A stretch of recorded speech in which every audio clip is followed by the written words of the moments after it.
सुनसान लागे गो लाल बीना गना दे तू ना।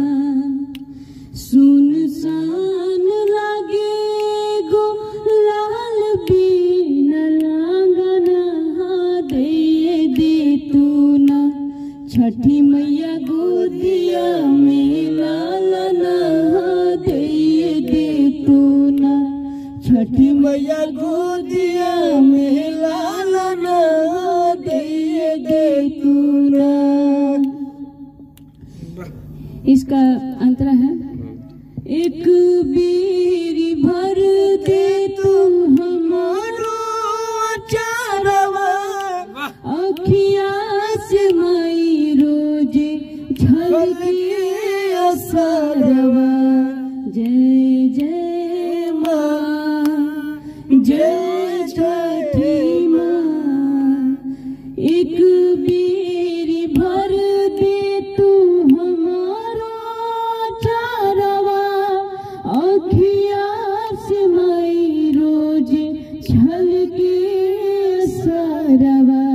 लगल बाजन गिया में बाझिन के लाछना दे तू ना। छठी मैया गोदिया में लालना दे तू ना।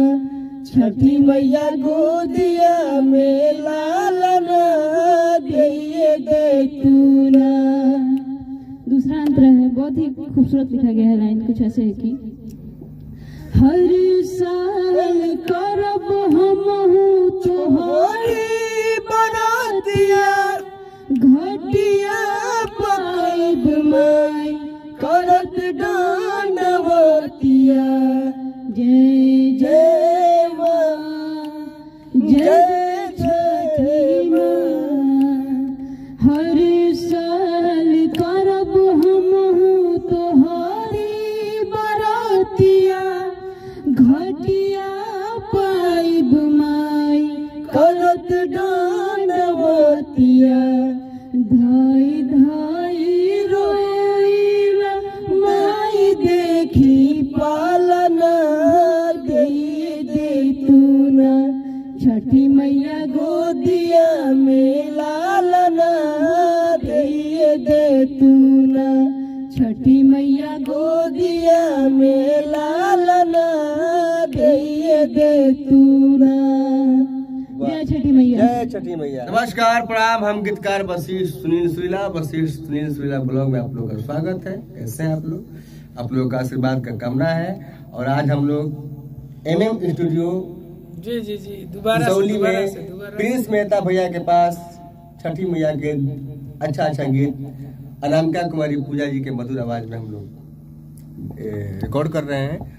और आप लोग का आशीर्वाद का कामना का इंतजार रहेगा, आशीर्वाद का इंतजार रहेगा। बताइएगा आप लोग कैसा लगा, भर के प्यार जरूर दीजिएगा। अनामिका कुमारी पूजा जी का ये सॉन्ग बहुत प्यारा है और इसको आशीर्वाद दीजिएगा। जय हो, जय हो।